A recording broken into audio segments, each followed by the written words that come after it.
Bonjour Margot. Bonjour Romain. Alors aujourd'hui on se retrouve pour parler d'une recette autour de la dyslipidémie. Absolument, nous allons faire ensemble aujourd'hui un risotto à base de miso blanc et de levure maltais. Allez, c'est parti. Donc pour cette recette, nous allons avoir besoin de riz basmati complet, un oignon ciselé, de la levure maltais, des shiitake, du miso blanc, mais également un petit peu de vin blanc, de l'huile d'olive et du bouillon de légumes. Concernant le matériel, nous allons utiliser une casserole, une poêle et une spatule en bois.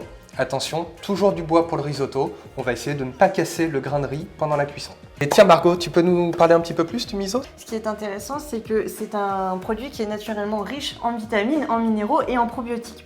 Il en existe plusieurs sortes. Donc là, aujourd'hui, Romain utilise un miso qui est plutôt blanc. Donc le miso blanc, c'est un miso qui est très doux en goût et qui a été très peu fermenté. On trouve aussi du miso rouge et du miso noir qui, eux, ont été beaucoup plus fermentés, qui vont être beaucoup plus riches en sel et beaucoup plus foncés en couleur. Nous, on le connaît sous forme de soupe. Là, on va l'utiliser dans le risotto. Comment tu l'utiliserais toi en plus en cuisine? Est-ce qu'il y a d'autres recettes? Alors au niveau du miso blanc, c'est un produit qui est très créatif. Il va se distinguer par sa douceur, étant donné qu'il est jeune et donc peu fermenté. Donc on peut l'utiliser aussi bien en salé que en sucré. Donc en salé, à travers des soupes pour épaissir un petit peu notre bouillon, pour faire des marinades également, ça va bien marcher. Et ensuite sur la partie dessert, ça fonctionne très bien sur des crèmes dessert, des brownies, des cheesecakes. On va venir se substituer au beurre, à la crème en fonction un petit peu de ses besoins. Donc on va commencer, on prend notre riz, on va aller le rincer un petit peu, enlever éventuellement des petites cailloux ou des petites impuretés. Tu rinces ton riz? Oui. Le riz à l'époque, effectivement, il était récolté et puis après, on le consommait rapidement. Donc effectivement, il fallait le laver parce que sinon on pouvait se casser une dent sur un caillou et c'était quand même dommage. Mais aujourd'hui, bon, le riz il est nettoyé, il est empaqueté, on n'a plus besoin de le faire. Puis tu sais, quand tu cuisines, tu le vois bien, l'eau elle devient un petit peu plus pâteuse. T'es d'accord? Oui, absolument. C'est qu'il y a un passage en fait des nutriments et de certains composés du riz vers l'eau. Donc c'est dommage, on a une perte en vitamines. Super nouvelle. Donc on va gagner une étape sur notre recette. On va passer directement à la cuisson du riz. Nous allons commencer par faire revenir un petit peu nos oignons. On appelle ça les faire suer. Donc on va les garder vraiment transparents, pas de coloration. Et ensuite nous allons rajouter le riz. Donc c'est l'opération que l'on appelle nacrer le riz. Sur un riz blanc rond que l'on utilise classiquement dans un risotto, on va vraiment apporter un côté translucide à notre grain de riz. Ici, nous utilisons un riz complet, donc le phénomène va être moins marqué. Je vais mettre mon huile d'olive dans ma casserole, mes oignons que j'ai ciselés au préalable. On entend, ça commence à chanter, c'est toujours bon signe. Petite question, tu mets le feu à quelle température, quel thermostat? Alors, on va plutôt privilégier une cuisson à feu doux sur le risotto. On va essayer de ne pas apporter de coloration à notre préparation pour rester vraiment sur des notes très crémeuses, très claires. C'est intéressant ça ce que tu dis parce que tu sais que quand on cuit une matière grasse, vous l'avez peut-être déjà vu sur le beurre même chez vous à la maison, quand on cuit trop fort une matière grasse, ça peut devenir un peu brunâtre. Et ben là c'est un peu pareil avec l'huile d'olive, il faut faire très attention à ne pas la faire trop chauffer pour limiter justement la production de composés potentiellement toxiques. En plus, le goût de brûlé dans une préparation, c'est pas toujours très agréable. On est d'accord, hein, c'est pas très bon de manger du brûlé, donc on va faire attention à ne pas trop cuire notre plat. Je vais pouvoir ajouter mon riz à la préparation. Et on va commencer à venir remuer le riz avec les oignons. On va venir déglacer, donc ça va consister à récupérer un petit peu les sucs qui sont restés au fond de la casserole avec le vin. D'ailleurs, j'ai souvent entendu dire qu'on peut cuisiner facilement avec le vin. L'alcool s'évapore à la cuisson, donc il ne reste plus d'alcool au final.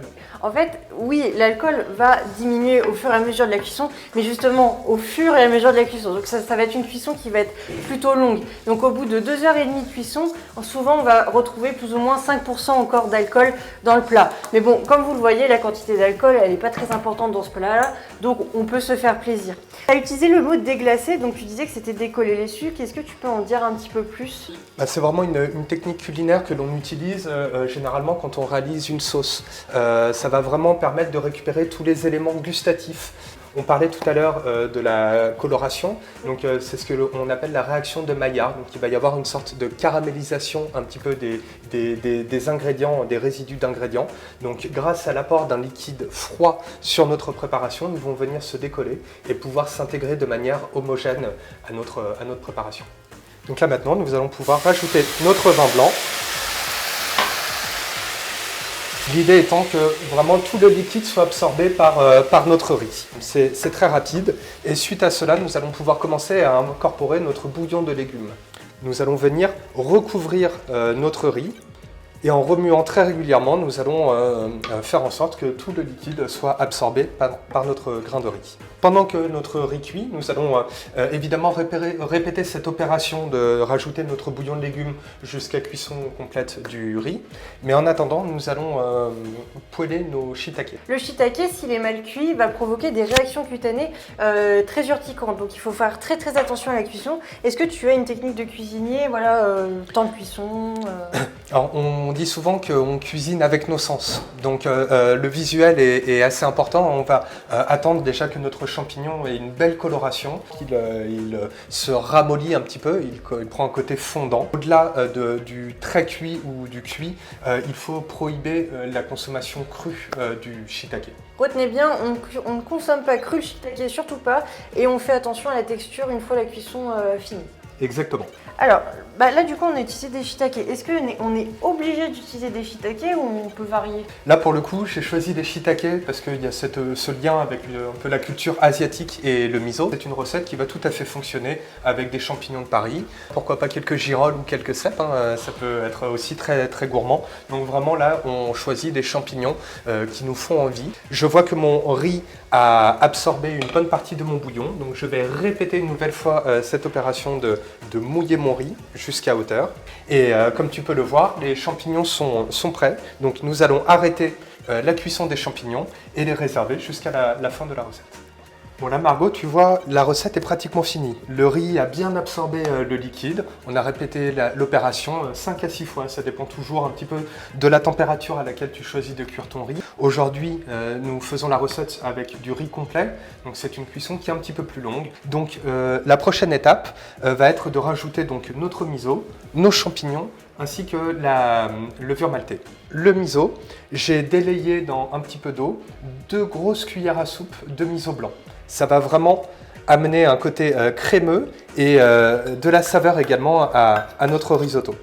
Je mélange avec mon riz, que ça soit bien homogène. Donc tu vois tout de suite, on a vraiment un côté crémeux. Nous rajoutons nos champignons qui ont été poêlés et bien cuits au préalable. On mélange également. Et ensuite, la levure maltée. Donc là, ce goût similaire à celui du parmesan va être apporté également par notre levure maltée. Donc on peut en mettre de manière assez généreuse. L'avantage de la levure maltée, donc c'est de la levure qui est mélangée avec du malt d'orge. Comme ça va en fait adoucir un petit peu ce goût de levure. C'est très riche en vitamines, en minéraux et en probiotiques. Donc ça va améliorer en fait toute la digestion, l'état de la flore intestinale et c'est vraiment un atout. La levure va vraiment améliorer toute cette petite flore qui grandit en nous et la nourrir pour améliorer aussi votre santé au quotidien.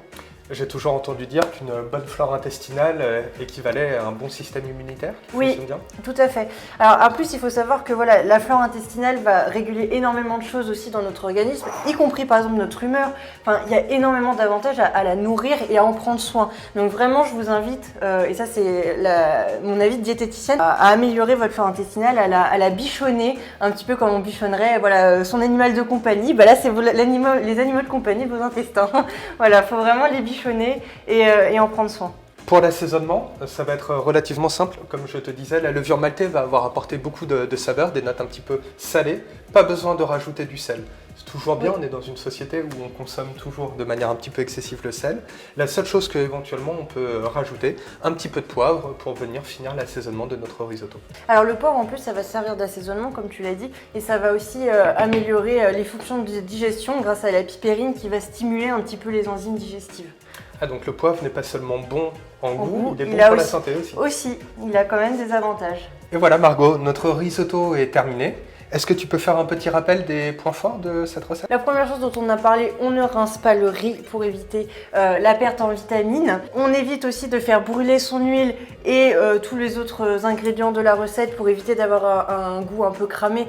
Les shiitake, on va bien les cuire pour éviter les réactions urticantes aussi au niveau de la peau. N'oublie pas aussi qu'elle est très riche en vitamines, en minéraux, en probiotiques qui vont améliorer la flore intestinale, le système immunitaire. Et donc tout ça, c'est très intéressant, notamment quand on a une dyslipidémie par exemple. Ça va vraiment améliorer l'état de santé général. Donc c'est une recette que vous pouvez faire au quotidien pour vous faire plaisir. Magnifique.